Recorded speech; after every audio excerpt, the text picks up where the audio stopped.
salaamaaleykum ñu ngi nuyu ñëpp di leen masawu si toogaay bi ba pare leen ziar si koor bi di leen baalu àq bu baax di leen baal àq di leen wax ni tamit kontaan nañ bu baax si dalal bi ngeen ñu dalal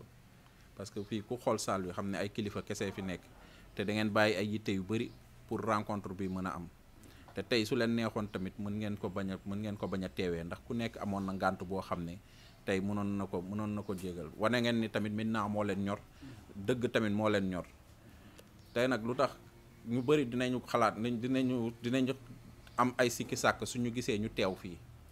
parce que ñu recevoir ñëpp ñu gisanteel ñëpp ñun ñoo toog ñoom ñu fekk si ñu waxtaan ak ñoom mais lu tax ñun ñu déplacé wu ñëw fii mooy yéen ay élu ngeen baatu askan bi ngeen yor kon nag ku yor baatu askan bi yow yaay dox dem si moom waaw moo tax tey moo waral tey déplacement bi di leen nuyu di leen sant leen wax ni tamit seen ay doom ñëw nañ seen ay sët seen ay jarbaat pour waxtaan ak yéen ci li nga xam ni boobu ba tey moom la ñuy wax defe naa ni ku nekk si yéen am na ci position bu mu ci xam am na ci li mu ci xam te li ngeen ci xam loolu moo ñu umpa ñun parce que tey jii koo wax ñu ne la ana conseillers municipaux yi ana tey jii fan lañ nekkoon ba ñuy def contrat beeg yooyu si lañ ne xaat kon kat nañ dem soli suñuy daal dem seeti leen ñenn si ñoom pour leeral rek ñenn si conseillers municipaux yi pour waxtaan ak ñoom di laaj leen ci ñoom tamit lan lañ ciy xalaat ak ci lu ñuy dox nii ñoom ban position lañ ci am ak lan lañ ci fekkee ak lan lañ ci def ak luñ ci deful waaw. di wax ni dinañ ibbiwaat nañ suñu bunt tamit dinañ jéem a seeti tamit ñeneen ñi nga xam ne ñi ngi ci bokk ci conseil municipal bi parce que tamit ñoo ñëw pour recueillir ay information pour waxtaan tamit pour tamit ngeen soññuñu su fekkee tamit ñi ngi ci yoon bu baax bi ngeen nañu carrément kat ñi ngi ci yoon bu baax bi defee leen nii ak nii ak nii su fekkee tamit nekk nañ ci safaan bi ngeen tamit ay kilifa ngeen te am ngeen cër ci ñun parce que ñun ay doomu Médina ngeen nañu kat lii ak lii kat doxul wala lii ak lii bàyyi leen ko ngeen dem nekk ci leneen parce que li ngeen dox nii da ngeen ciy perdre seen temps te du sotti waaw kon sans plus tarder loolu rek moo doon kàddu yi kàddu sant ak ngërëm la ak tamit ut ay information waaw jërë ngeen jëf. asalaamaaleykum waa collectif des jeunes de la Médina maa ngi leen di nuyu bu baax di nuyu sama collègue élu de principe et de valeur yi nga xam ne ñoo nekk ci conseil municipal u Médina di rafetlu jotaay bi te di leen wax ne leen rek jotaay bi je crois que tey mooy suñu ñaareelu yoon ñuy gisee ñu préciser ne tey mooy suñu ñaareelu yoon ñu gisee parce que je crois que jotoon nañu gisee avant bi dara amugulee gisee woon nañ ba waxtaan ci affaire terrain bi donc aujourd'hui bu ñu dellusiwaatee pour toogaat waxtaan je crois que dina ci am solo pour ñu lever équivoque yu bëree bëri yoo xam ne jot na dox ci conseil bi donc vraiment may rafetlu loolu di rafetlu jotaay bi di leen wax ne leen collectif des 18 conseillers yi ñu ngi nii je crois que ku ci nekk ci ñun war na mën présenter wu collectif bi ngeen fekk ci depuis 2020 la juddu avril 2020 le collectif bi juddu mu ngi juddu ci contexte boo xam ne tam contexte bu particulier la woon muy contexte Covid-19 donc ñu jógoon nekk ay ndaw askan wi constaté que ne Médina bëri woon na ay problèmes yu fi am notamment muy ay problèmes yoo xam ne problème de gestion municipale la woon te conseil municipal moom mooy gérer mairie ndax conseil municipal mooy administrer commune donc conseil municipal boobu nag ci ay délibération bi assemblée di def ci la maire bi exécutif bi di mën a sukkandiku pour mën a def ay actes de gestion donc bi ñu demee ba xam ne maire bi mu ngi def ay actes de gestion yoo xam ne dëppoowul ak délibération yi ko conseil bi jox orientation yi ko conseil bi jox ñu xam ne am na problème te du loolu la waa Médina doon xaar ci ñun ci la ñu jógee daal di ne kon nañu créer benn collectif ci contexte Covid-19 bi mais bi ñu créé collectif bi ñu tuddee ko collectif des élus de principe et de valeur ñu mat au nombre de 18 signataires ñu def un recours au niveau de l'autorité administrative autorité bi daal ñuy jox dëgg donc depuis période boobu def nañ fi ay recours yu bëree bëri yoo xam ne dafa concerné woon la gestion du maire donc yàlla may ñu dimbali ñu ba loolu yëpp ñu am ci ay ndam donc lii ñun combat la boo xam ne yàgg nañ ko mëne nañ ko depuis plus d'1 an ñu ngi mëne combat bi te liñ doon wax yëpp moo doon lii kon tey su yàlla dogalee ay collectif judduwaat Médina ñu ràññee ci collectif des jeunes pour la sauvegarde du terrain Jaraaf donc mu nekk collectif boo xamante ne itam ay jeunes noo ko créé Médina pour défendre seen terrain de football kon day doon loo xamante ne ñun daf ñuy conforter ñun en tant que élu ci combat bi ñu nekkoon parce que ñun dañ doon défendre Médina les intérêts de la Médina de manière générale parce que dañ ñu fal en tant que élu donc ñun de manière générale dañ doon def combat boo xam ne pour xeexal waa Médina ci seen foncier xeexal leen ci seen patrimoine xeexal leen ci domaine yëpp donc loolu moo waroon ñu créer collectif bi par loolu taxul woon ñu créer les élus de principe et de valeur parce que les élus de principe et de valeur yeewuñu rek ne dañu contre maire wala dañoo bëgg contre maire bi non les élus de principe et de valeur dañoo ñëw fekk parce que dañoo bokkuñu parti sax d'ailleurs xam nga ñu bokkul ay parti politique mënuñoo ànd pour renverser benn maire politiquement wala xeex ko politiquement non dañoo remarqué que ne Médina y avait des problèmes ñu jóg xeex ko comme yéen ni ngeen ko remarqué mais maintenant problème yooyu yëpp tey je crois que waa Médina ubbi nañ seen bët dem nañu ba xam ne li ñu leen doon xeexal effectivement lii la woon donc tey je crois que bu ngeen ñëwee yéen àndaat ak ñun ci combat bi du ñu def lu dul rafetlu ko donc vraiment ma bëgg partager ak élus yi ku nekk ci ñoom def présentation joxe xalaatam après yéen tam ngeen joxe seen xalaat ñu ànd defaat synthèse parce que vraiment je crois que yàlla may nañu ndam bi ñu tàmbalee ba léegi ñu ngi am ay ndam te ndam yooyu je crois que comme li ñuy wax l'union fait la force tey bés bu ñu dajewee ñun ñëpp ensemble ñu continuer notre combat je crois que Médina dina jëm ci kanam. donc bu baax a baax maa ngi tudd Alaaji Pape Jean Ndiaye du conseil municipal bokk ci comme ni ko monsieur le maire Martin waxee ci les élus de principe et de valeur bu fii Médina ñu bokk ak sunu ay 18 conseils yoo xam ne ku ci nekk da nga am jóge sa parti ñi nga jóge sa coalition bopp li ci am solo rek mooy ñun dañ ñëw pour taxawu waa Médina nekkal fi waa Médina et puis défendre les intérêts de la Médina bu ñu demee ci fi nga xam ne fa lañu jëm exactement problème bi nga xam ne tey jii moo tax ba yéen seen collectif bi juddu te lu ko jiitu créé nañ fi les élus depuis l'année passée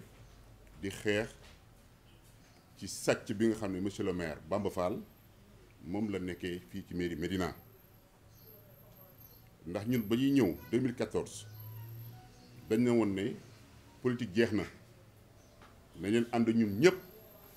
ñu bokk benn parti muy Médina ñu liggéey pour l'intérêt de la Médina nit nag bu fekkee yàlla dafa def mu nekk maire ñu fal ko da ngay nangu ndogalu yàlla ñun ñëpp nangu nañ ko nekk ak moom ànd ak moom fi mu njëkk faussé mooy si les commissions dafa am ay commissions yu defoon ndax mairie dafa mel ni gouvernement rek dafa am ay ministère de la santé ministère de l'environnement ministère et cetera de la pêche ministère de l'économie tey jii bu fekkee da nga samp yow maire dafa am ay cellules yu fi nekk yoo xam ne ku ci nekk élu bu nekk dafa am responsabilité bi ñu koy jox pour mu liggéey ko ci wàllu Médina ci yooyu yëpp te ñi ngeen gis fii tous ces élus yu fi nekk yooyu yëpp président de commission nga man maa doon le président de commission cadre de vie et environnement ñu bind ci projet bu programme bu am solo pour liggéeyal Médina ay réfectionnement yu baax lépp ñëw teg ko rek pour jàpp ni day accompagner monsieur le maire ànd ak moom liggéey waaye gis nga rapport boobu ñu bindoon ñëw jël téye ko pour ànd ak maire ba tey ji maire exécutif moom boppam lay demee yëpp la jël teg ko test commission yi àndut ak kenn woon ñëpp ginnaaw tey jii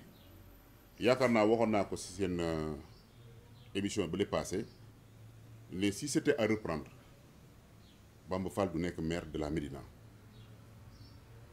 parce que musuñu am maire bu mel ni moom dans le département de Dakar. C'est le maire le plus nulard, c'est le maire le plus con, c'est le maire le plus ignorant. Et c'est un escroc. Gis nga concernant le terrain Jaraaf bii amul benn contrat. Il y a 10 élus qui sont là ñii ñëpp ay conseillers lañu. Bi nga xam ne monsieur le maire mus na ko présenter dans le conseil municipal musul am ay délibération sax du leer te délibération bi yi ñu doon def yëpp passé wul 2 minutes 3 minutes mu wax li muy wax majorité ñu ànd ak moom voté ko mu daal di jël yëfam daal di dem yoon. Même les élus yi nga xam ne dañuy nekk dans le conseil municipal am na ñoo xam ne jàng nañu am na ñoo xam ne jànguñu am na ñoo xam ne mën nañ lire am na ñoo xam ne mënuñu lire même ñoom sax ils comprennent pas lan la maire def ci délibération ils savent même pas. Documents yi doo ko jël à temps bañ ko jotee commencé jot moment bii le préfet ñëw àtte ne léegi nañ jot suñuy documents à temps kon pour dire que kon c'est un maire qui ne respecte personne. waa ku respecté wul élus yi nga xam ne yéen a àndoon bokkoon benn coalition taxawu Dakar tey jii ñii nii xam ngeen Martin bu baax a baax ci moom ñoom bokkoon seen benn liste taxawu Dakar xam ngeen ñi fi nekk nii ñëpp ñoo bokkoon ñoom Awa Thiam ñoom ñii ñëpp ñoom ñoo bokkoon benn liste Baba Thiam ñoom ñoo bokkoon benn coalition ànd ak moom ñoom Aram ñoom Seydou bu Ndiaye ñi fi nekk ñëpp ñoom Gorgui Diop ñoom Soxna Clémence ñoom ñi fi nekk ñëpp ñoo bokkoon ak moom benn liste bu tudd taxawu Dakar waaye tey jii pourquoi ñoom ñëpp daal di ko bàyyi c'est parce que moom moo jubul maa ngi moom bokk ñoom benn coalition man benn bokk yaakaar laa bokk waaye bañ ñëwee dañu ànd ak moom parce que élection jeex na il est élu comme maire dañuy ànd ak moom liggéey mais nangul ko ànd ak moom liggéey xam pourquoi xelam moo ko doy parce que du def lu leer sàcc la Bamba normalement waruñu ko sax bàyyi mu toog fi ba tey jii di diriger mairie bi gis nga yenn jeune collectif ak ñàkk collectif gis nga toute la jeunesse de la Médina doit se mobiliser li ñu wax ni c'est important toute la jeunesse de la Médina doit se mobiliser tey jii ger na les présidents d'ASC jox leen 500 000 francs pour ñu noppi ëmb ak moom pour jàppale ko ci combat bi muy combattre waaye loolu duñu ko nangu président ASC bu taxaw Médina ne Bamba Fall ànd nag moom sàcc nga comme moom parce que jox na leen xaalis ger leen jël ay diwlin la ko sukkar ak ceeb daal di leen ko jox ger leen pour ñu téye seen lamine kon nag ñu ngi mettre en garde à tous ces présidents d'ASC man mi président ASC laa woon nekk naa vice président nekk naa président commission supporter nekk naa joueur def naa fi cadet def naa fi kon xam nañu Médina xam nañu lépp newetaan kenn duñu ko jàngal kenn duñu jàngal Médina xam nañ ko ndax fii lañ juddoo fii lañ nekk mais tey jii l'heure a sonné te jot na nañ leen jóg te bàyyi layam-layam bi ñu def nii waxuñu dem à la violence waaye li nga xam ne ñoo ko moom mais ñun dañ koy jël Seydi xaw ma ko sax je le connais pas musuma ko gis Seydi n'a jamais été présenté dans le conseil municipal ay conseils ñoo fi toog kenn ci ñoom xamul kuy Seydi mais boo demee bay def un contrat ak qui que ce soit mais tu dois le présenter au conseil nga ne conseil bi diw kii lii la ñu waxante ak moom lii la ñu war a def mais li ñu bind boo déggee ma ne la maire bi jàngul ab dof la wérut ku ko topp doo def lu baax Bamba Fall boo nekkee nit ku baax sax di ànd ak moom doo baax j'ai beaucoup regretté 4 ans yi ma ànd ak moom toog di ko seetaan bàyyi ko muy dem ba yéen ñi sax yéen jeune dégg naa sax ngeen ne ana le conseil municipal yow dégg naa sa benn intervention nga wax lu mel noonu nga ne moment bi muy def loolu utiliser le conseil municipal effectivement on était là mënoon nag nekk ci guerre di xeex chaque jour c'est pas possible nit ki da nga koy bàyyi mu dem waaye moment guerre bés bu jotee rek guerre taxaw tey ji lii mooy indi lii moo indi jigéen ak góor ñi ngeen fi fekk ni ay kilifa responsable ñëpp taxaw ne d'accord ñu ak moom ab sàcc la du contrat boobu kese tous les contrats yi nga xam ne Médina fii monsieur le maire signé na ko amul benn élu bu ko xam Auchan ngi nii il a encaissé des chèques yoo xam ne tey jii élu yi kenn xamu ko un contrat bu def ci suuf sàcc fa alal te ñi dinañ ci ñëw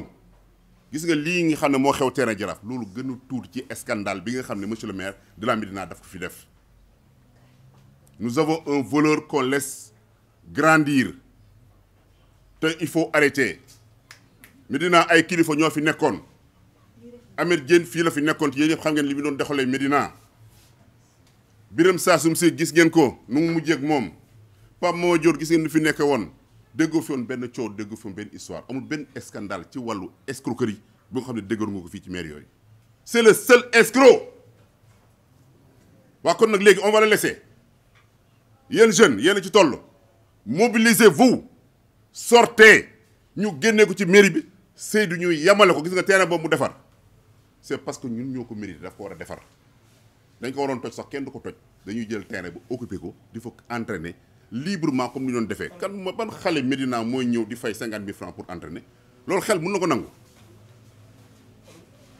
fay 50 000 francs pour s'entraîner Médina fii xale yoo xam ne amuñu liggéey amuñu absolument rien tout kan ngay ñëw ne ko lebal ma 50 000 francs mu dem dañu def un match d'entraînement ça ne doit pas exister on ne doit pas l'accepter yooyu yëpp c'est de faux contrats ça n'existe pas kon nag suñu alal la nañ ko jëlaat nañu taxaw li ngeen def nii c'est très bien dañuy ànd ak yéen dinañ leen accompagner parce que dañuy fekk ci benn combat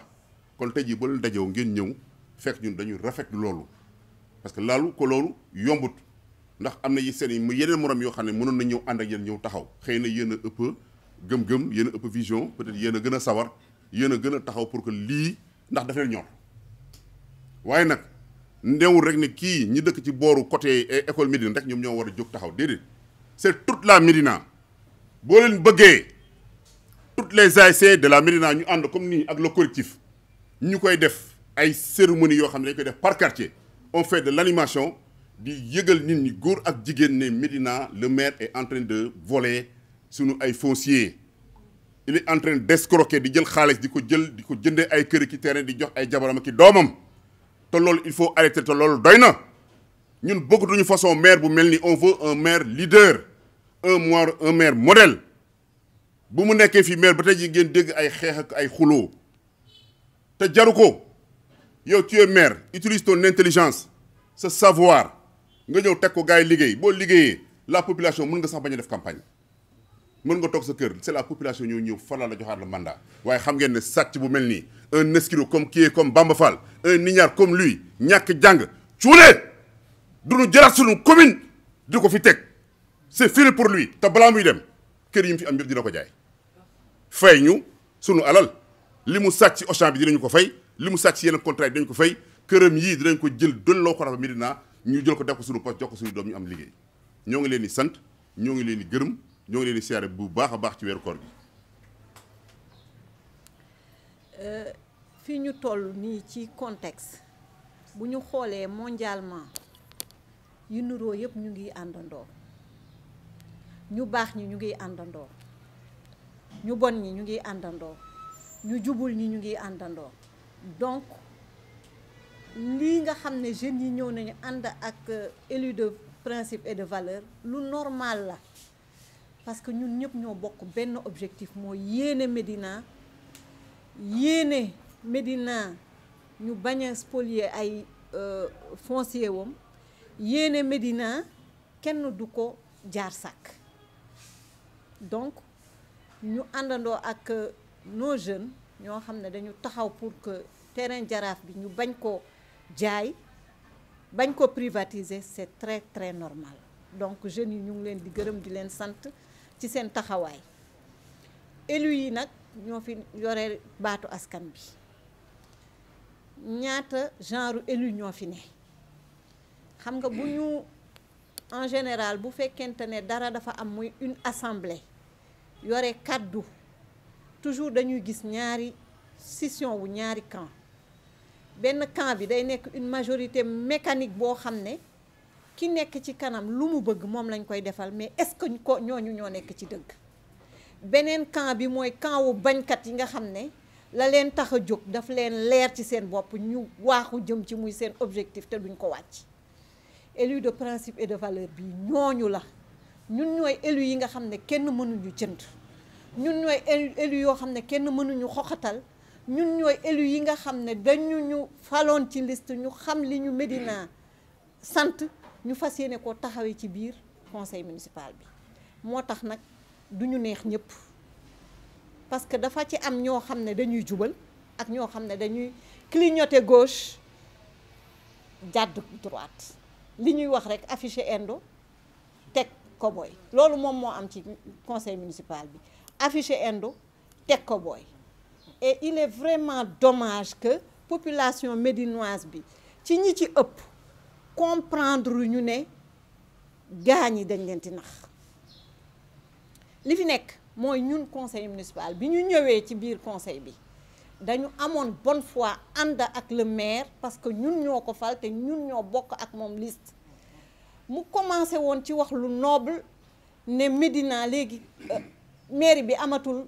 couleur politique Médina moom moo taxaw ci biir mairie bi ñun ñëpp ñu jàpp ne Médina moom moo taxaw ci mairie bi ñu fàtte suñu ay parti fàtte suñu ay liste ñun ñëpp taxaw comme un seul homme bëgg a liggéeyal Médina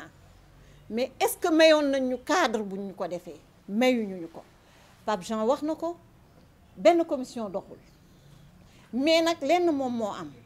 ci biir conseil boobu am na ci ñoo xam ne dañuy bañ parce que la leen taxoon jóg fàttewuñu ko la leen taxoon a jóg fàttewuñu ko te gàddu askan ay préoccupation askan bi moom moo leen taxoon a jóg ñu nekk ci loolu moom moo indi au sein de la Médina au sein du conseil municipal mu am lu mel ni guerre bu fi ne te du guerre kaawu ñi nga xam ne dañu bëgg a jubal lañ ak kaawu ñi nga xam ne dañu nekk ci li leen neex osons le dire dañu nekk ci li leen neex li koy firndeel mooy mairie bu bëgg a jubal conseil municipal bi mooy organe délibérante mooy maanaam maire bi lu mu war a def conseil municipal bi moo koy jox aval pour mu def ko dañ koy voter dans le cas précis maire bi indi na problème mu pose u gazon synthétique ne dañu bëgg a poser gazon synthétique parce que dañu am ay terrain yoo xam ne Khalifa Sall moo ñu may gazon synthétique loolu mooy historique gu wax bi ba ñu waxee ne dañu bëgg poser gazon synthétique te ci Khalifa Sall jóge ñun ñëpp ñu ne d'accord nañu ñu délibérer pose u gazon synthétique et ça soit clair que ça soit clair délibéré wuñu privatisation wu terrain Jaraaf qu'est-ce qui s'est passé après on est revenu ñu toog rek comme ni ko waa Médina yëpp déggee ñu ne am na benn promoteur boo xam ne moom moo bëgg jël terrain bi ba am na clôturé na sax ba commencé liggéey or bu fekkonte ne dañu doxal yoon ba ñu amee promoteur boo xam ne délibéré nañu pause mais pas privatisation kooka dafa waroon ñëwaat conseil municipal ñu taaj ko ci conseil bi ne ko loo bëgg a def leer na loo bëgg a def mu ne nangam ak nangam laa bëgg a def foo jëm ak ñun mu ne nangam ak nangam laa bëgg a def nan nga koy defee ñu soog ko voté loolu amul dégg naa ñu ne am na contrat bu am na contrat bu ma gis ñu ne boobu la signal Seydi mais moi je tiens à dire devant cette assemblée et maa ngi wax ci ay caméra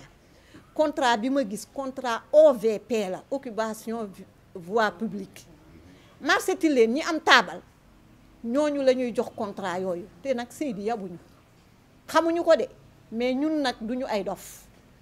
kon yàgg naa signé ay contrat te Seydi xam na ne loolu du contrat bu jaar yoon et Seydi c'est un manager doful xam na ne ba muy signé contrat dafa waroon ñëw ak conseil municipal donc de bout en bout maire bi dafa jaar ci sunu kaw jaar ci kaw Médina loolu nañu ko wax duñ ko nangu nag ndax ay doomu Médina lañu ñoo àndandoo woon fal ko ndax amoon yaakaar ci moom yaakaar ba tas na parce que la ñu yaakaaroon yëpp ci commencement ba mu nga commencé ci carte municipale carte conseiller yi daw nañ ci juróom benn weer balaa ñu ñuy defal suñu carte conseiller ñu naan déet ni waay 2 ans et demi ñuy daw ci carte conseiller mu soog ko defar ñu naan déet ni waay ñu ne commission yi benn commission moom mooy dox muy commission sociale te maa ko wax man Awa Diène conseillère la municipale ci biir Médina benn commission mooy dox muy commission sociale séddale ceeb ger nit ñi maye xaalis comment peut-on comprendre un maire qui touche 300 000 francs nga ne 300 000 francs nga ne yow au niveau de la Médina chaque jour que je fais di nga génne 2 millions ci plateau télé la ko waxee di nga maye 2 millions 2 millions yi ngay maye bu dee chaque jour nga def ko 30 jours 60 millions la 60 millions fu muy génnee ci budget Médina kenn voté wu ko Bamba Fall respecté wul conseil municipal am wala boog respecté wul une partie de son conseil ñi nga xam ne wóor na ko ne dañu am xel di xalaat te duñ ko bàyyi ci li ko neex ñi mu respecté nag mooy ñi mu àndal ñu koy tàccu te ñun doxuñu ci loolu ñun duñu tàccu benn mbindeef gëmuñu nit programme la ñu gëm ak vision xam nga lu ñu gëm Médina gii ñu nekk muy fi ñu dëkk suñuy njaboot yi juddoo fi ñun ñu juddoo fi yaroo fi màggee fi lu ko développé la ñu bëgguñu lu ko delloo ginnaaw gis nga doomu Médina yi bu ñu xoolee surtout maire yi nag j'interpelle les femmes maire yi bu ñu xoolee ñoom ñëpp ay tàccukat lañ leen di def te ay doomu Médina nag jomb nañu nekk ay altoppe loolu nag moo fi commencé am te duñu ko nangu tey duñ ko nangu ëllëg gis ngeen terrain Jaraaf bii délibération boobu ñu ñuy wax pose gazon synthétique la contrat bi benn conseiller gisu ko loolu que ça soit très clair yéen nag yéen a ngi ci xeex boo xam ne da ngeen ñu ci fekk te duñu bàyyi de bool seen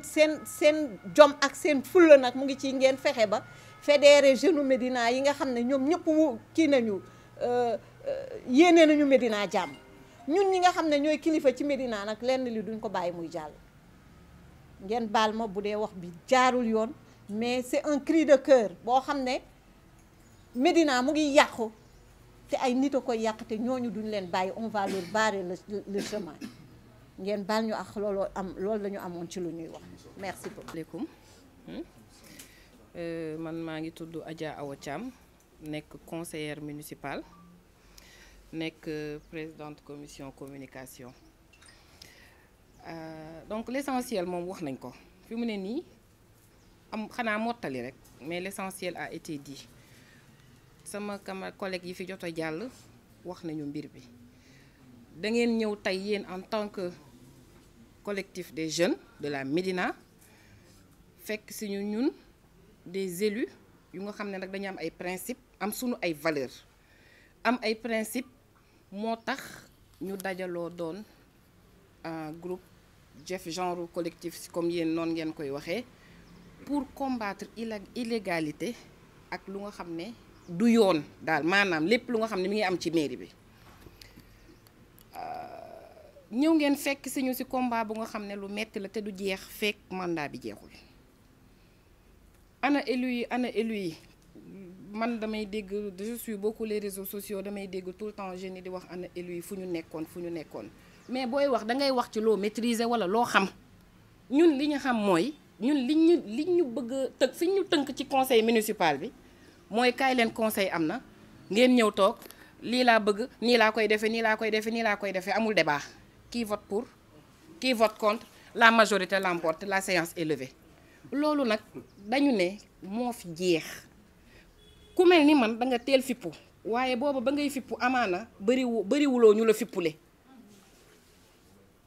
donc da nga toog ba moment bu nga xam ne xol yi daje nañu ci lii doy na cette gestion xaw ma nu ñu koy waxee informelle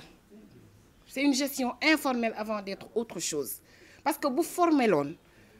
mairie bi tey ji dinañu am ay partenaires yu nga xam ne visible dañ leen di teg bët suñu ne point sangam ñu ne ah loolu de diw moo ci partenaire u mairie bi présenté nañ ñu ko xamuñu nu marché demee xamuñu nu mbir duggee xamuñu nu mbir génnee ñun daal li ñu xam mooy lii la ñu bëgg nii laa koy defee kii vote pour kii vote contre donc du coup da ngay devenir marionnette te ñun teguñu ñu ci biir conseil municipal bi pour ñu nekk ay marionnette jëmmi Khalifa Sall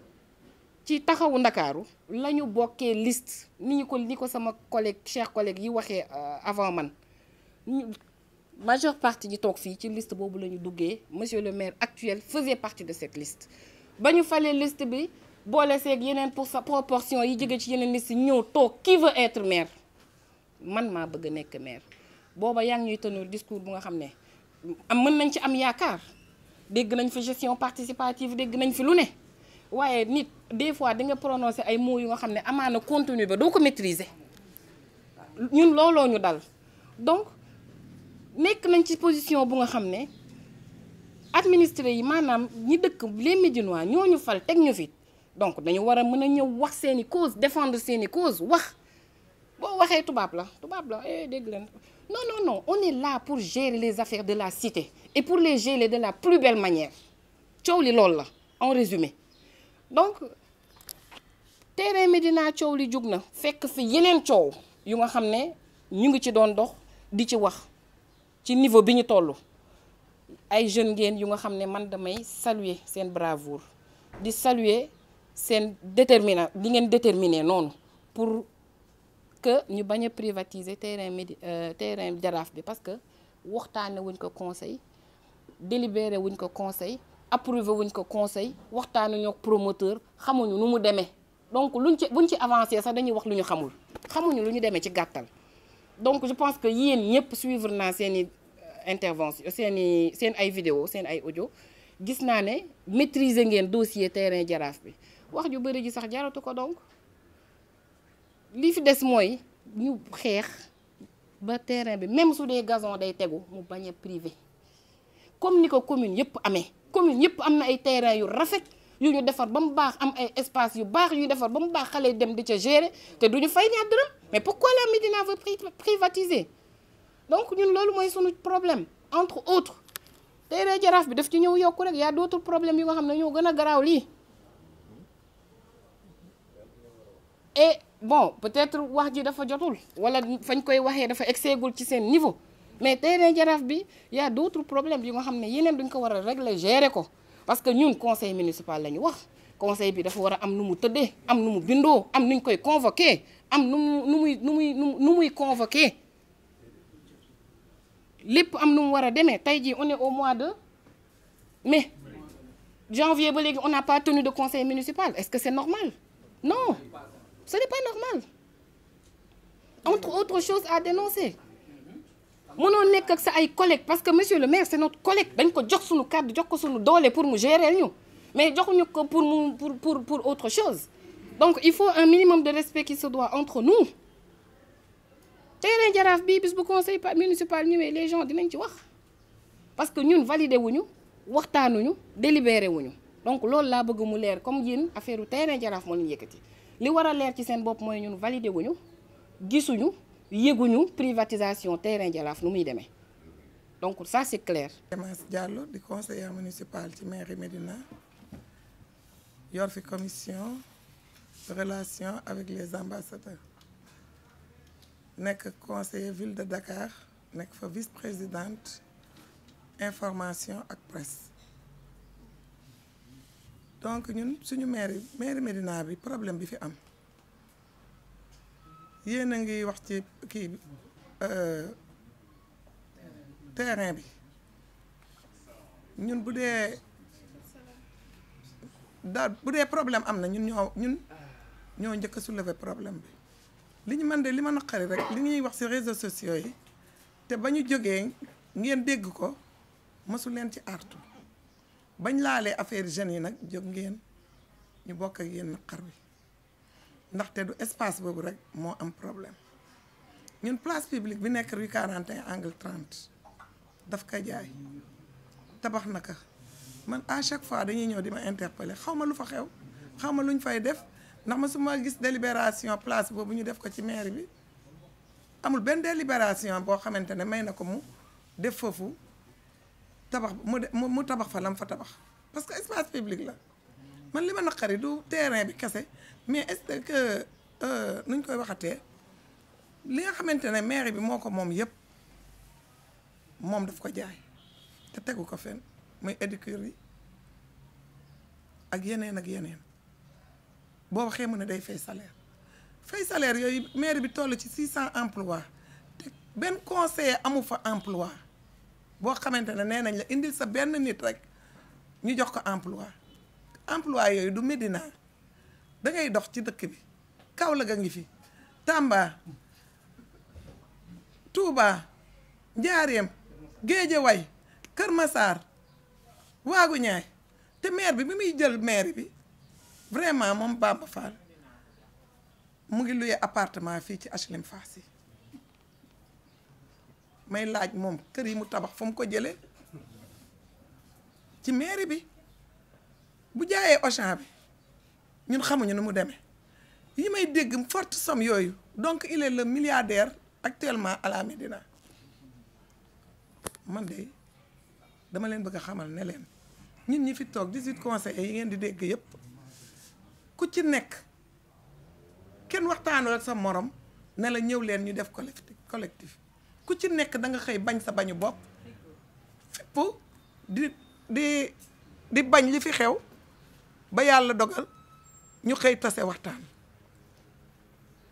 ndax Bamba daful mais it muusul ndax loo ko wax bu préfet bu ñu defee dara bu fekkonte ne tey ñun dañu voté ne terrain Jaraaf bi dafa am dañ ko war a jaay ak yooyu wax naa préfet dina war a valider affaire bi bu dee ñun valider nañ ba pare bu demee ci préfet dina valider ñun valider wuñu préfet valider wul boo waxee mu ne daf ñu sous-estimer du waxul ñi nga xamante ne ñoom la joteel préfet bi rek lay xas man nag damay lancer benn appel au président de la République parce que vraiment heure bii daaw def nañ fi benn nu mu tëddi point de presse moom il est épinglé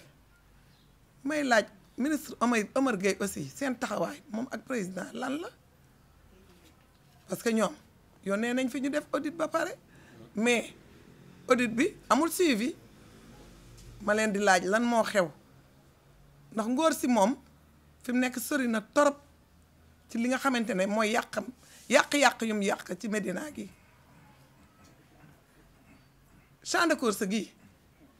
jaay na ko kenn waxu ci dara suñu littoral bi comme adjoint la ville de Dakar rëdd na ba rëddal boppam ña fa nekk ñam moo leen fa teg di encaisser xaalis bi nag dafa duggul sax ci keesu état ci poche am lay dugg moom lay jël di ko may ñi ko topp conseil municipal bi jigéen ñi ñii ay bàjjenu gox lañ leen fal di leen di fay 50 000 te conseil amul droit ci loolu man interpellé naa ko ne ko délégué de quartier yi nga fal te c'est pas normal tegoo ko fenn dama bëgg li nga xamante ne ñun ñoo ko moom nga delloo ñu ko te wàcce sa délégué de quartier yi dama xamal ne ma délégué de quartier yi ànd ak nu mu tëddi Macky Sall buñ ko contrer moom day ut ay délégué de quartier parce que day politique yow léegi boo dee conseil nga janoog délégué de quartier kër da lay wàcce falka nga janool kër di la fay fukki junne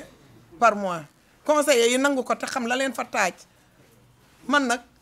ba ma ko waxee lii la ma tontu politique laay def moo tax ma def ko waaye dinaa ut commission bu leen wàcce ma ne ko commission falu leen yow mi leen faloon de ton propre gré yow yaa leen di wàcce de ton propre gré li yàqu ci biir mairie bi conseil municipal bi sax ñun dañ ciy xëjatul da koo jël daggat ka def ko ay bureau te conseil bu amee yéen population yi da ngeen war a ñëw seetaan si waaye gis ngeen conseil municipal bi ñu fa mujjee def dafa jël ay nitam teg foofu ku ñëw ñu dàq la moom daal ay bandeem la yor ay kasaramatam daal la teg kenn du wax man nag commune boo xamante ne bu conseil municipal amee population yi amuñu droit sax jege fa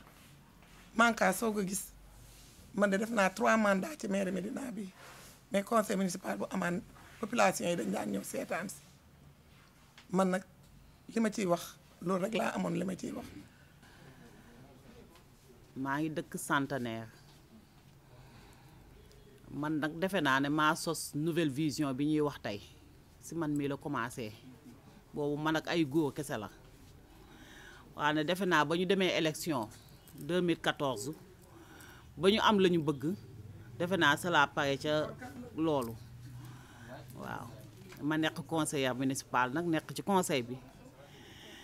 di défendre nag cause population bi parce que population bi man yaakaar naa ne moo ñu fi teg dëgg la bu dee dañoo amoon organisme bu ñu yóbbu ci élection ba ñu gañee élection ba boo delluwaatee da ngay xam ne du loolu moo ko gañee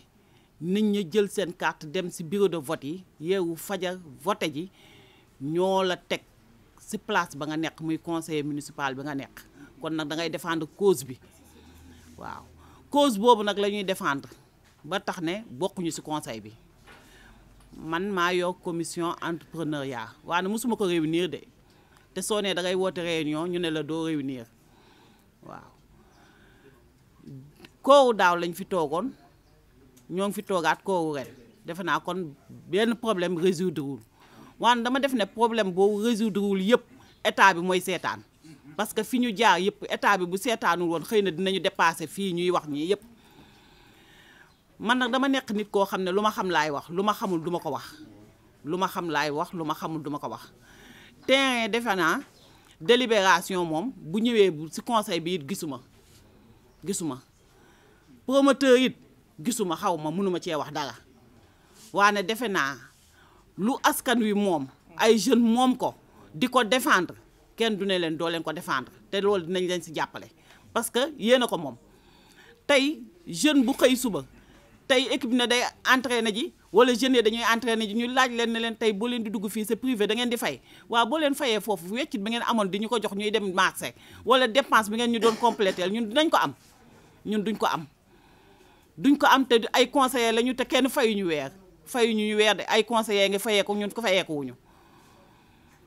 fayeekuwuñu kon nag population ba la mu soxla bëgg ko la ñuy ànd ak ñoom ndax ñun depuis lors cause population bi la ñuy défendre ku ne ñoo ngi défendre leneen it nax na seen bopp parce que lañ doon bañ la ñuy bañ ba tey ndax ku ci nekk na nga bàyyi sa xel ne fi nga toog da nga fiy jóge keneen toog nañ leen koy commencé sa Lamine Gueye Senghor Goux Alfred Goux ñu fa jaar ñëpp anañu nekkatuñ fi kon ku fi nekk rek na nga def lu rafet ba xam ne boo fi jaaree ñeneen ñi ñëw sa empreinte duñ ko mën a effacer dafay tege rek ndax fii ñëpp fii jaar dem te yàlla bu la falee am na loo xam ne du dama yor sama arme rek ku ma xool rek ma diir la su ma la diiree rek su ma kiyee rek jam déedéet du noonu nañu delloo si xel yi ndax fii ku taxaw yàlla moo la fi teg te yàlla ni mu la fi tegee la fiy jëlee keneen teg ko fi keneen kon nañu àndandoo ndax soo xoolee ñi fi toog li ñu wax yëpp nit ñi amatuñu lu ñu wax sax parce que li ñu bëggoon a wax yëpp Pape Jean wax na ko madame Thiam Awa Diène ñëpp wax nañu li ñu bëggoon a wax ku wax la da ngay répété jaar fi nit ñi jeexoon benn góom la daal góom boobu di metti koy ñamal alcool rek cappal sa coton rek ku nekk nga suusal ko mu dem loolu moo fi nekk mu dee comprimé booy joxe bopp buy metti la ñëpp seen boppay metti wala seen bëñay metti te nag nit bu mu toog si wuxam comme ñoo ngi lay ceebal rek nga ne dañ may ceebal du ma wax dëgg te yàlla moo tax tey fii loo fi wax tey su ëllëgee di nga ko waxaat man nag du ma wax lu ma xamul waaw conseil bi daal ñun duñu ay conseil ñun ak yéen ak tali bi ñoo yem ñun daal bu ñu duggee asalaamaaleykum document xanaa kaas nañu ba ñuy indil de léegi gis naa comprendre nga convocation SMS dañ lay envoyé booy dugg ci buntu bureau lañ lay jox sa document boo dee nelawkat lan nga fay liggéey sa jàng bu sooyul nga bëgg a toog naan nan ngay liggéey nañ leen waxante dëgg délibération yi noo koy liggéey dama ne nañ leen waxante dëgg fii kenn bu mu fi nax kenn ñun Médina la ñu juddoo fi la ñu yaroo fi la ñu màggee ba toll nii ñun toll bu ñu dee dàq amuñu dëkk bu ñu daw kon nag suñu Médina ñoo ko moom ñun ñoo ko war a defar comme te jóg ngeen yéen ñiy jeune ubbi seeni bët wax leen ñi ci des ñu ubbi seeni bët ndax ñun wax ji yàgg na te ku wax ñu ne danga noonoog nit ki te noonoowu ñoog diw man noonoowu maak moom du sama noon waane dañ koy wan yoon ndax nit bu la lu tax nit ñi di wut conseil mais conseil pour lan la conseil pour ñu conseiller la pour nga gën a mën a dem la waane boo ne dama am ay conseil te conseil yooyu du ñu xam lu may dox du ñu xam lu may lijjanti non du neex te dem ba day metti tey ña ko jegeñ defe ne ñooy ay nitam duñu nitam de ndax nit moom da lay gindi ndax ku nekk ay juum si àddina waane boo juumee na nga am ku la gindi te buñ la gindee na nga nangoo gindeeku soo nanguwul gindeeku nag ñun amuñu ci pexe man de aw ma ci pexe man de bañ ma kiiwee teg ma à l'écart daal ma xam ne arrangé wu ma leen bañ ma tegee fañ ma teg laa toog fa ma toog ànd ak population bi ma àndal ñi ma faloon te ñoom laay àndal ba aux preuves du contraire kon nag maa ngi sant ñëpp di gërëm. leen di nuyu yéen ñëpp ci seen tur ak ci seen sant man maa ngi tudd Yacine Diop nekk élu fii ci Médina jiite tamit parti bi ñuy wax bokk gis-gis fii ci Médina man fi ñëpp fu Soxna Ndiaye daanele sax fa laay yëkkatee ndax Bamba ñun avant ñuy nekk di daje ci mairie bi dafa am foo xamante dañ fa bokke woon ak moom te ñi toog duñ ma bàyyi ma wax lu dul yoon ndax Bamba suñu dëkkandoo la woon avant muy nekk maire de la Médina dëkkandoo nag naam bu baaxee ñu ne mbokk la ñu nangu it ni mu doon suñu mbokk yàlla di dogal ñu dund ba daje ci mairie bi man bokkuma woon ci liste bu ko fal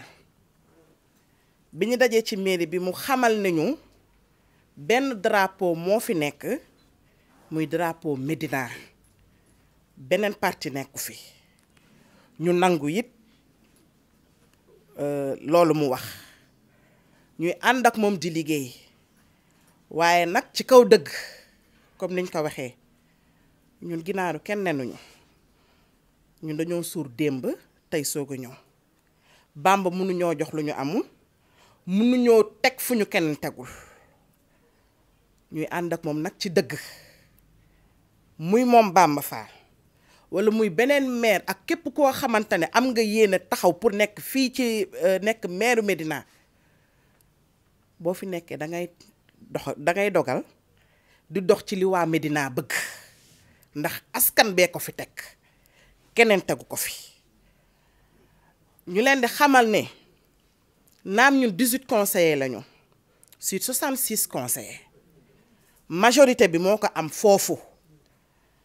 waaye ñun 18 conseillers yi xeebuñu suñu collectif bi ndax montre yu baax yi rek kay ànd nag te montre yu baax rek a bokk heure Bamba Fall moom mooy buur mooy bummi fee ca mairie boobu mu nekk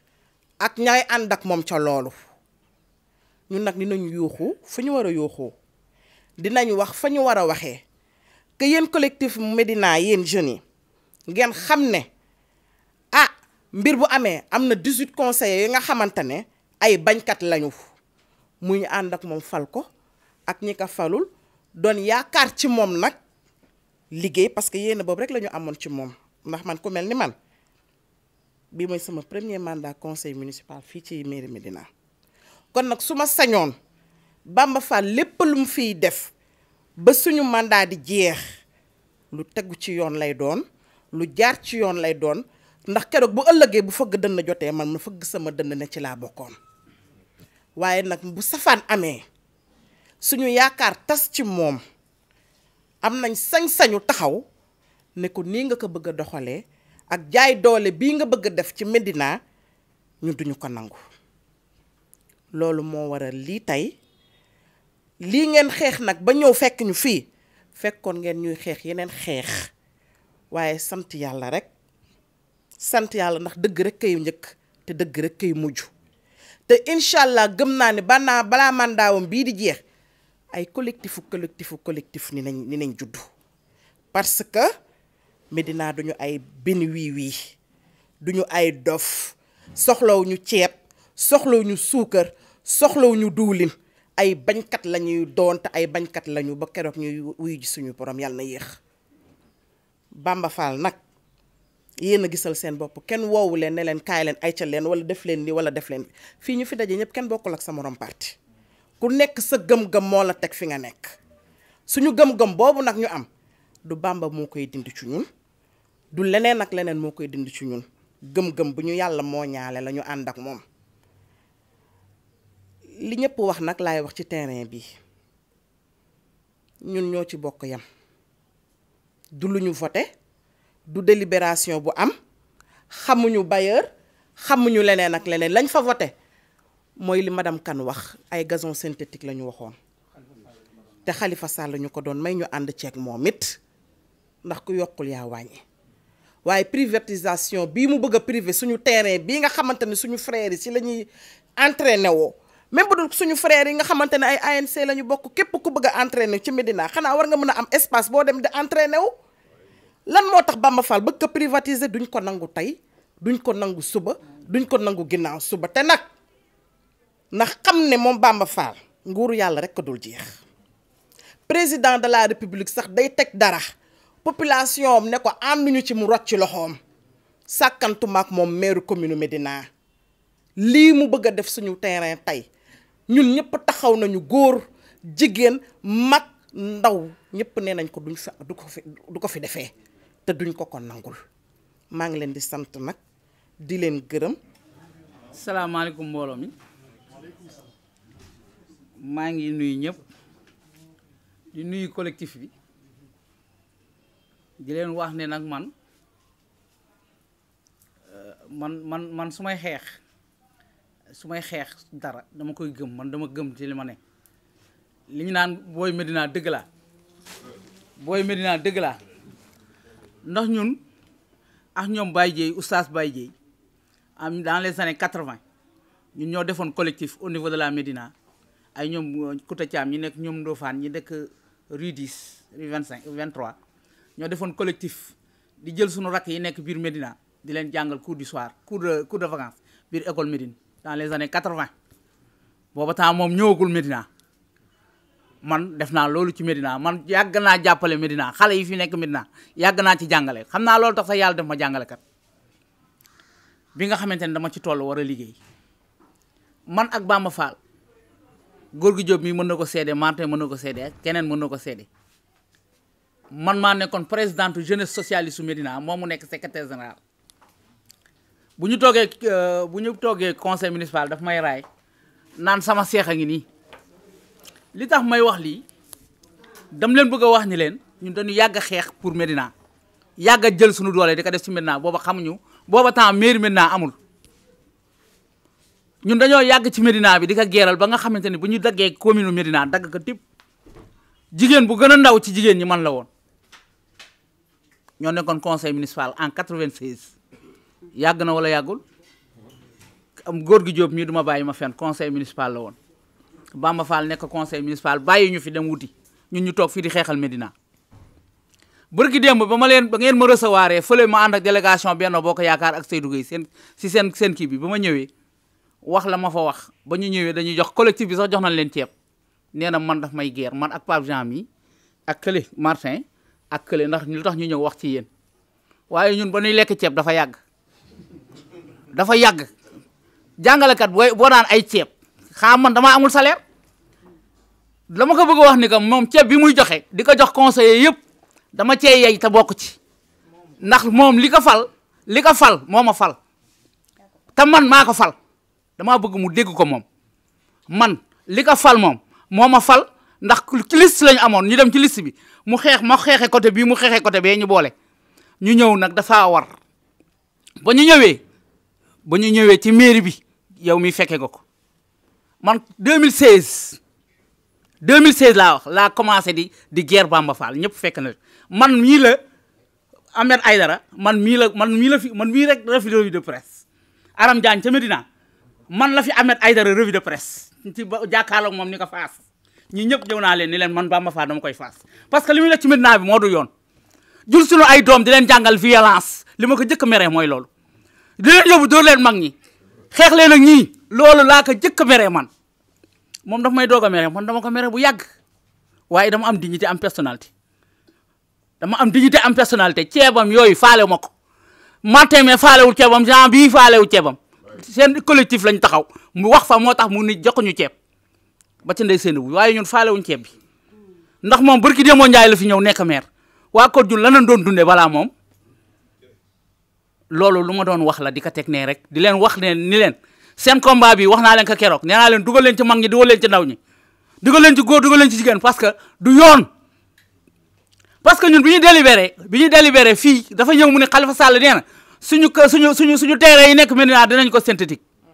ñu ne ko wutal promoteur bu indi synthétique bi teg mu dem wut promoteur ba muy xamuñu Seydi tey xamuñu ko suba xamuñu ko gannaaw suba dem nañ fi délibéré mu indil ñu Fadiga ca fële ca Sali ba mu ñu indilee Fadiga ñun dañu foogoon ne sax Fadiga man bi ñuy defar affaire bi dama foogoon ne Fadiga mooy indi terrain bi may ñu ko parce que comme moom nee na doomu Médina la par la suite laa dégg ni dañ ko privatiser dama ne le maire de Hann 700 millions la génne def ko ci terrain synthétique jox ko jeune Hann ci budget la ko génne dama ne li ma waxoon keroog laay répété li tax joxuñu ma ceeb moom laay répété dama ne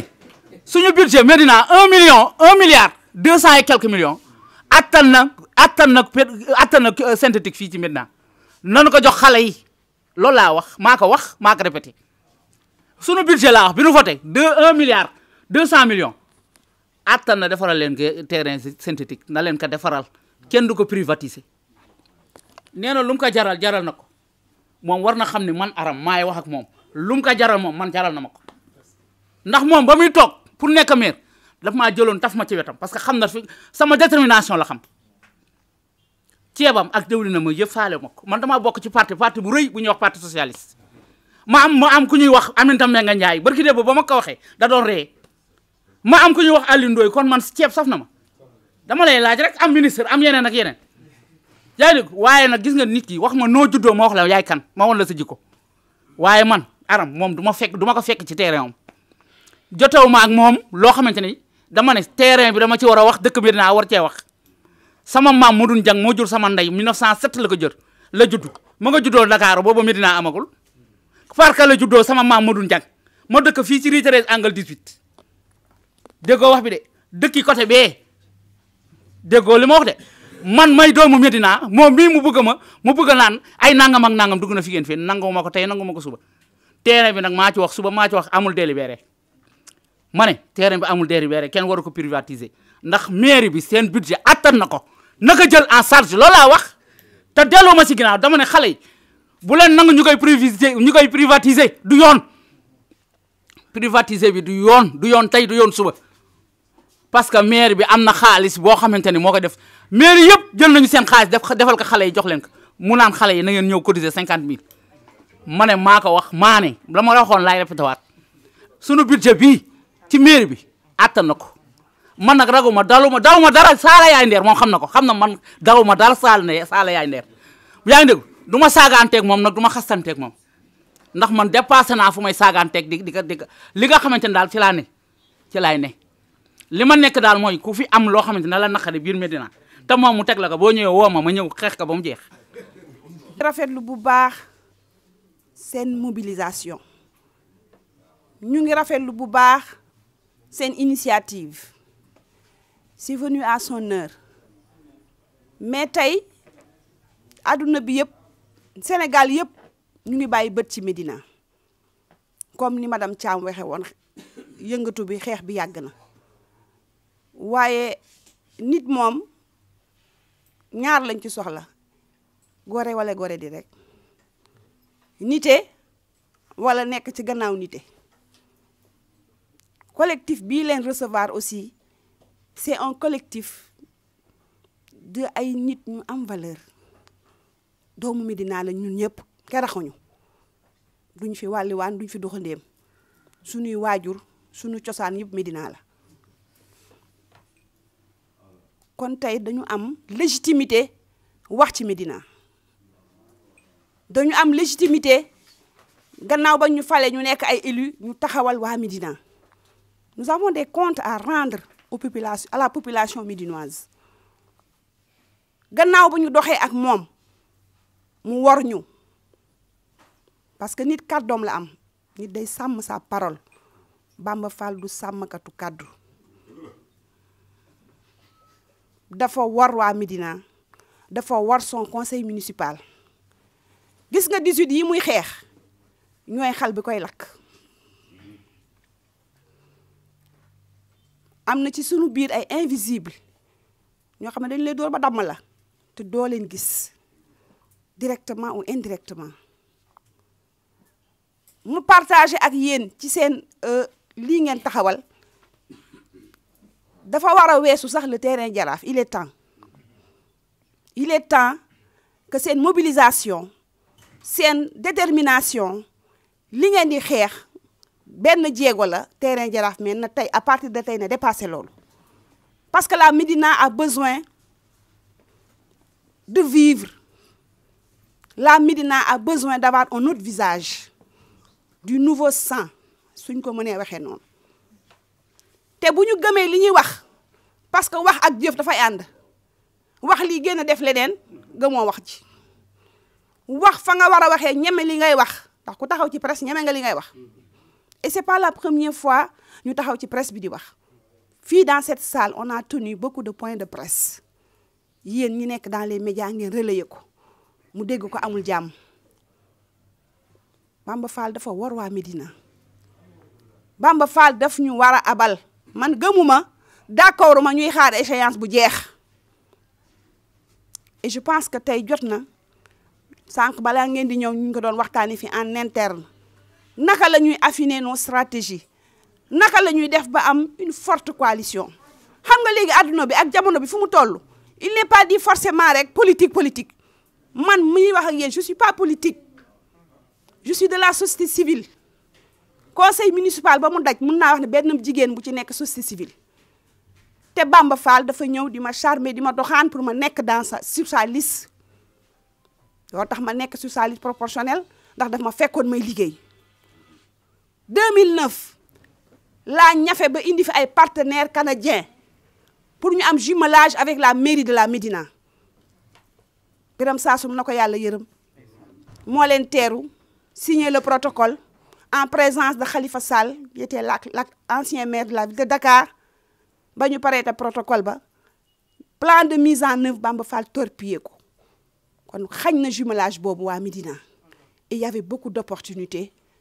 avec une mairie d'arrondissement de la ville de Montréal waroon jumelé avec la mairie de la Médina man mu tuuti mi maa ko dox conseillère municipale à la ville de Dakar nekk dans la commission sociale man je ne vis que du social je suis sama liggéey yëpp c'est dans le social dimbale doomu aadama yi dans la plus grande discrétion bu ñuy nekk en intercommission sociale et santé mairie Médina moo daan ëppale ay patients ay cas yu ñu war a jël en charge mu dem ba torpiller loolu parce que dama ko doon déranger dindi ma ci loolu wut keneen teg ko fii et je le faisais de façon volontaire et bénévole pour l'intérêt des Médinois xam ngeen lan la wax bi gudd gàtt man waxuma sax conseil yi ànd ak ñoom yàlla moo ñu tiim dañu woor ku dee ak sa bàmmeel ñooñu ànd ak ñoom su ëllëgee dootuñu xool kenn si ñun et commencé nañu kon tey li war a am mooy naka la ñuy def tey ba Bamba Fall abal ñu nu mu gën a gaawee wax bi mooy loolu nañ ko ñeme est-ce que tey dañuy ñafe mu am délégation spéciale c'est une question est-ce que dañuy wax des pétitions et d'autres formes de mobilisation parce que njiit pression la ragal njiit mobilisation la ragal njiit média la ragal su doomu Médina yi yëpp dëggoo taxawu wallahi azim balaa weer mu abal ñu suñ ko gëmee nous ne sommes pas les seuls aussi donc li ma leen di exhorter di ko ñaan les jeunes parce que vous êtes l'avenir doomu Médina yu set wecc ngeen ay goro leen jur bañkat la ñu mës a doon ci programme ay partenariat maa ngi nekk dans la commission ba xam ne musul fonctionner commission coopération décentralisée mais terewu ma dama daan wuti ay partenariat indil naa ko fi mairie Barcelone pendant 3 ans ñuy former les élus di former les agents di former les OSC di former les leaders d'organisation dernièrement la ñu def nii 2020 bi la ñu def un cadre de concertation buy doog am son récépissé il y a 1 mois loolu yëpp mu teg ci tànkam di ko torpiller xam nga lan la problème bi ñun la parce que bu ñu xeebee suñu bopp suñu ragalee suñu àndulee effectivement daf ñuy fragiliser donc il est temps que initiative yi ñu dajale leen faut fédérer toutes les initiatives fexe ba am une forte coalition peu importe amul coloration politique loolu taxuñ jóg les locales c'est pas ça les locales c'est la base dañu doyal ci Médina mi nga may booleeg population Médina maa ngi koy wax devant la presse parce que il a dit ouvertement ci conseil municipal Saly que daf ma jox le centre de développement sanitaire qui est le CDS c'est faux moi je suis méthodique je suis organisée écrit laa xam man ay wax yëngaluma dama ko ne bindal boo bindee def sa cachet signé je m'engage pour l'intérêt de la Médina soo bindulee duma ca dem parce que ña ma fa fekk xam naa leen bu baax te kenn du ma takkal ñun ñu bari ci ñun ñii daf ñu doon dig Awa Dieng a ngi nii commission entrepreneuriat dinaa la jox 50 millions pour les femmes ku nekk ci jigéen ñi dig na leen conseil municipal ñu nekk 56 la moitié c'est des femmes 66 la moitié c'est des femmes Bamba a tout fait pour diviser tas na sunu ay élus jigéen ñun ñii rek ñoo ci échappé parce que ñoo bokk li ñuy wax ñoo àndandoo ñoo bokk bëgg-bëgg ñooy ay bañkat yi bokk gëm-gëm moom il gère la mairie avec ses déshydratats ku ko neex yaay ne ci wetam ku koy xalamal moom ngay àndal muy dugal loxoom ci poosam di la jox soo ko nee Bamba arrête d'accord uma ci lii bu subaa man mi ci xoqatal ma la ñu dëkk ci ay nitam waaye doomu Médina la nag jur ay doom yoo xam ne mën nañu faire face à moom doom yu ma jur ak doom yu ma jural yëpp siège la ma jox mënumaa toog ñetti weer te tojuñu siège bi ma wax leen ko je suis devant la presse ma ne ko boo jàngulee man dama jàng mu bari mu néew bés boo laalee sama siège bii ma nekk une structure reconnue tama du la ëppi boobu et signalé naa ko à qui de droit kon yëf yaa ngi bëgg a ëpp na ba pare pour tontu sëtu buur nous sommes prêts tous et toutes pour que Bamba Fall abal ñu wax ji gudd gàtt on vous remercie. asalaamaaleykum mbooloo mi man nag maa ngi tudd Gorgui Diop conseil municipal la ci mairie Médina aujourd'hui je me réjouis ci collectif bi nga xamante ni pour la sauvegarde du terrain Jaraaf bi ñëw seet si ñu fii ci sunu siège bi nga xam ne yàgg nañ fee daje di fi mener ay combat pour le bien-être de la Médina de façon générale. Donc aujourd'hui bu fekkente ne benn collectif dafa jóg di ay xale di suñuy doom di suñuy jarbaat di suñuy rak aujourd'hui defe naa seen i yaay ak seen i tante ak seen i maam fekk ngeen ci combat bi parce que je crois que c'est un combat objectif parce que li waral moo nekk combat objectif mooy que ne je crois que terrain yi nga xam ne moom moo fi nekk yëpp je crois que terrain Jaraaf bi moo fi nekk ak terrain Déggo bi ak terrain Gibraltar moom moo fi des bi ci des mooy xale yi suñu gisul terrain ci mbedd mi la ñuy football su ma rombee ñu dóor ma bal donc je crois que kon war nañu jàpp ci xeex bi ba nga xamante ni bii li nga xamante ne lii moom mooy sunu àq ak sunu yelleef maire bi joxat ñu ko te waxuñu rek pour wax dañu ñëw def ay proposition parce que ñun ñooy voté budget bi dañ ko ne monsieur le maire budget bi attan na terrain Jaraaf ñu tabax ñu defar ko ba mu baax jël ko jox ko jeunes yi mais c'est simple y a pas autre chose dañu ne comme suñu budget attan nañ ko mais pourquoi ñuy samayewu ak ñi nga xam ne ñoo ñu faloon démb parce que gis naa parmi vous des jeunes yoo xam ne ñoo àndoon campagne en 2014 am na ñoo xam ne ñoo doon taxaw partout am na ñoo xam ne ñoo doon aaral suñu bakken donc aujourd'hui ñooñu boo jàkkaarloo ñoom ci ngay kilifa gu mat kilifa war nga toog nga xoolaat sa bopp mais bul pousser toujours gu jot parce que loolu mooy exciter nit ñi à la violence parce que bu fekkee ne ay xale ngi nekk sa wet yow aussi ay xale nekk jàkkaarloo ak ñoom ëllëg nga def loolu mooy indi li nga xam ne Médina bëgg ko te Médina mosu ko xam ñëpp wax nañ ko Ahmed Diène jaar na fi mosuñu ko xam Pape Momar jaar na fi Diallo jaar na fi Biram Saasum donc ci moment boobu la ñu commencé di gis xale bi Médina jàkkaarloo xale bi Médina génn jaas yi tojante ay bopp tour deret ñu ngi koy door a gis musul am ci histoire politique bu Médina donc loolu nag ñëpp war ci xalaat terrain Jaraaf bi nga xam ne nag moo leen tax a jóg dama leen ne c'est pas la peine yéen ngeen di ci waxati di wax naan fan la conseil municipal bi nekkoon conseil municipal bi fi mu nekkoon mooy dañ fi nekkoon fii la ñu nekkoon mosuñu fi jógee mais qu'est-ce qui s'est passé le maire ñëw na nañu da ngeen déglu baax li ma leen di wax nañu Khalifa Sall daf ñu may 3 terrains yoo xamante ni dañ fa war a teg pose gazon léegi dama bëgg ngeen jëkkante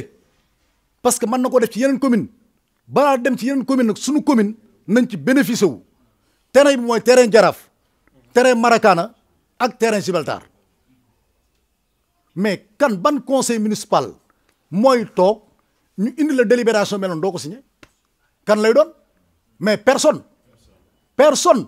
ça nañ ko xam donc délibération boobu la indi ñu signal ko parce que booba temps pose la terrain Jaraaf Maracana ak Gibraltar donc biñ jógee ci loolu ñu bàyyi loolu waxatu ci ba biñ demee Mbuur mu indi fa Fadiga ak Paco Jackson ñu teew mu ne ñii laa bëgg a jox terrain Jaraaf pour ñu defar ko parce que c'est des jeunes de la Médina te ñoom am nañu capacité yi am nañu relation yi kon ñoonu koy defaral Fadiga daal di jóg jël daan ne bonjour monsieur le madame et monsieur le conseiller kii nangam daan ne donc après daañu dajawaat daal di dem donc loolu lañ ci am donc man jàppoon naa ne sax man bi ñuy defar terrain Jaraaf jàppoon naa ne ay ñoom Fadiga ak groupe am ñoo koy defar man maa ngi xamee ne Seydi xaw ma man maa ngi ko dégg ci yéen barke Cheikh Ahmed Tidiane maa ngi ko dégg ci yéen maa ngi dégg Seydi ci yéen donc ñun dama ne kon la ban intérêt la ñu am dem signer délibération maire pour mu privatiser terrain ñu jàkkaarloo yéen ngeen suñuy doom ñu leen wax naan signé wuñ ko wala gis nañu délibération bi pour lan ban intérêt lañ ci am ëllëg ngeen di am ay preuve di wax nañ ay fenkat lañu mais ñun tamit on veut être quelqu'un de bien même bu fekkee ne du politique et puis on est quelqu'un au niveau de la Médina donc loolu dañu xam dañu traité en nawle ak nawle suñu leen waxee lii ñu leen wax ngeen jàpp ci ni lii ñu leen wax mooy dëgg gi te Seydou du ngeen ko laaj mukk ba mu ñëw ne leen daje na ma conseil municipal tel wala tel bii nga xam ne démarré naa sama projet du ko wax comme du ko wax te ne leen dun kon ñu dun xamuñ ci dara lii ma leen wax la ñu xam donc Seydou ba muy démarré ay travaux ñun xamuñu man defoon naa comme li ma leen wax rek Fadiga laa yaakaaroon ne mooy démarré affaire yi ak Paco Jackson du dëgg donc kon loolu pour votre information ngeen xam ne lii la ci affaire signature délibération wala bañ a délibération beneen bi mooy xeex bi mooy comme li ma leen ko waxee sànq rek xeex bi yàgg nañ ko def de mais c'est-à-dire il faut ngeen xam conseil municipal naka lay doxee conseil municipal ay délibération wala wax ci biir conseil municipal ça demande une majorité mais il a la majorité même tey fi mu nekk nii tey suñu jëlaatoon terrain Jaraaf yóbbuwaat ko tey ci conseil municipal bi bon mu teg ko mais buñ ko dañ ko koy votel te day jàll mënuñu ci dara xeex la ñu man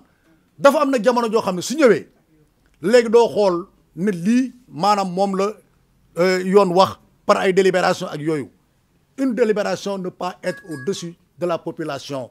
mënul nekk délibération yaa ngi koy teg ci kaw bëgg-bëggu population bi ak lu baax ci kaw population bi donc am moment boo xam ne nag bu ñëwee dootu leen compter ci conseil municipal bi li ngeen di compter mooy une force boo xam ne day jàkkaarloo moom pour régler ce problème mais amatul ay délibération ndax tey su ngeen di waxoon tey ba ñu delluwaat ca mairie ba mu ne comme ne nañ wote ñu délibération nañ ko taw wotewaat ko mais dañuy perdre duñ ko gagné il a sa majorité loolu moom il faut ngeen xam loolu c'est-à-dire li ko mën a opposé wu mais c'est une force c'est une résistance tout simplement moo ko mën a opposé wu mais du le conseil municipal loolu aussi il faut ngeen bàyyi ci xel mais on s'est toujours battu dans le conseil municipal man en 2009 lañ ma tëj en 2009 tey la ci laa dem prison lan laa demoon prison wax suma xalaat amul leneen dans le conseil municipal mu daal di génn ñëw wax ay gendarme bon kii c'est le leader bu ngeen ko arrêté rek affaire yi jeex le gars gendarmerie xool xam nga man bu ñu ma arrêté gendarmerie port ñëw jàpp ma yóbbu est-ce que loolu c'est légal gendarmerie port police maintenant nekk fi ñëpp nekk fi gendarmerie port moo ñëw brigade de l'environnement ñoo ñëw jàpp ma yóbbu bi ma demee bi ma toogee bi ma ko waxee ne lan laa def mu ne ma noonu dañu war a waxtaan ma ne ko mais lan la ñuy waxtaan mu expliqué wax bon dañ ne yaay leader bi yow yaa doon jiital lii mais ma ne ko jiital amu leen ay preuve amu leen dara mu ne ma non procureur moo wax ne nañ la arrêté déféré la ma ne ko mais mon adjudant mu ne ma ko di nga ma arrêté di nga ma déféré mais tu n'auras jamais la conscience tranquille parce que li nga may jiñ def ma ci dara te maa ngi jóge màkk tey laa jóge màkk ñu nga may ngarelu suma kër ma dégg histoire bi ñëw en tant que leader ma ñëw di toog di xool naka la demee nga jàpp ma di ma tëj tu n'auras jamais la conscience tranquille man maa la wax loolu l'adjudant là il est mort dee na man maa la wax loolu barke Rasulullah comprendre nga te bi ñu demee adjudant boobu dem na moom mu ngi dëkk Guéréo man maa ngi taxaw ci ay projecteur di wax moom Guéréo la dëkk benn jarbaatam son benn rakk moo ko takk parce que ñu ñëpp ay lébu lañu sama rakk moo ko takk donc dem nañ ba mbokk googu feeñ ci adjudant boobu biñ demee ba ay mbokk Guéréo yi ñëw xam ne dañ ma jàpp brigade de port ñoom ñu ñëw fa doon ma seet si mu gis leen yaakaar ne dañ koy seet si mu laaj leen ñu ne ko góor gi Diop mii gorop kii la gorop vie Mbaye Guèye la mu naan góor gi Diop man ñu ne ko góor gi Diop mii moom la ñu seet si mu ne après mu daal di ñëw dem jënd ji ay affaire yooyu non dama leen nettali histoire rek pour ngeen xam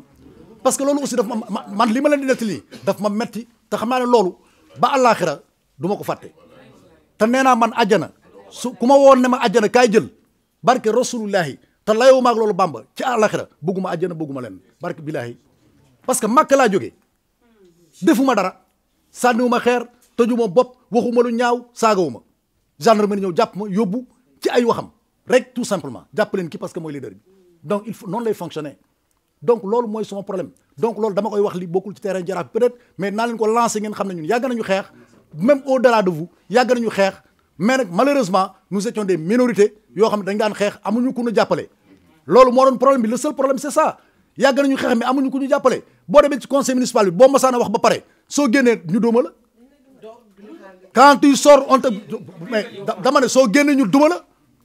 boo ñëwee ci conseil municipal bi nga ñëw taxaw wax maire wax nga opposé wu ci li mu wax xuloo bi tàng soo génnee ñu duma la oui keneen ku bëgg a wax contraire bi na wax su wax ma limal la fi ñu fa duma ay conseils yu ñu fa duma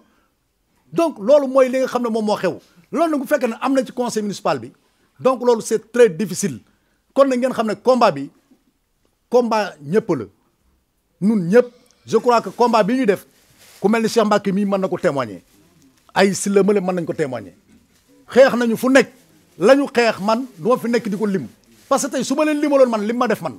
tamay seen bàyyi man su ma leen limaloon li ma def tamay seen bàyyi waat naa ci yàlla di ngeen jóg mobiliser Médina bi yëpp dem dal ci kawam su ma leen nettali woon tey te loolu lépp Médina moo ma ko jaroon tout simplement parce que xamaa ne waa Médina fal nañ ñu war nañ leen taxaw daañu leen taxaw mais li wér te wóor mooy su ma leen nettali woon fi ma jaar ak moom ba ak si foofu te yéen ñëpp di ngeen mobiliser wu dem ci mairie bi yàlla xam na ko te am naa ci ay seede parce que arab mii wax moom moo nekkoon la présidente des femmes man maa nekkoon secrétaire général adjoint ci ginnaaw Bamba nekk parti socialiste kon pourquoi ñuy politique di ko xeex kon waxu politique teg leen ko fële teg leen affaire politique fële du affaire politique affaire problème gestion la problème gestion la ñu xam ne gestion bi baaxul on dit que ne baaxul léegi nag daañu di jiñ dëmm daañu leen yéen da ngeen leen ko jiñ et que vous verrez que c'est un combat difficile voilà vous allez voir dama ne vous allez voir et puis c'est pas un combat facile ne croyez pas que vous êtes en train de mener un combat facile c'est pas facile vous êtes en face de vous un Bamba Fall qui est un maire puissant qui a de l'argent et qui sait corrompre les gens da ngay xool kilifa gu mag goo xam ne day toog nga nawoon ko dëmb ci biir Médina ak Médina nañ leen xamee woon ay Médina yi Boubacar Seck Médina Ahmed Diène Médina ñoom Sam Wagne nga ñëw toog aujourd'hui nga gis kilifa yoo xamante ni da leen a jël teg leen ba nga xamante ni nangootuloo wax dëgg bu dee imam nangootoo firi bu dee noddekat nango bu dee délégué de quartier nangootoo wax dëgg donc loolu moo xew léegi Médina moi je suis désolé pour la Médina mais c'est exactement ce qui se passe à la Médina je vous remercie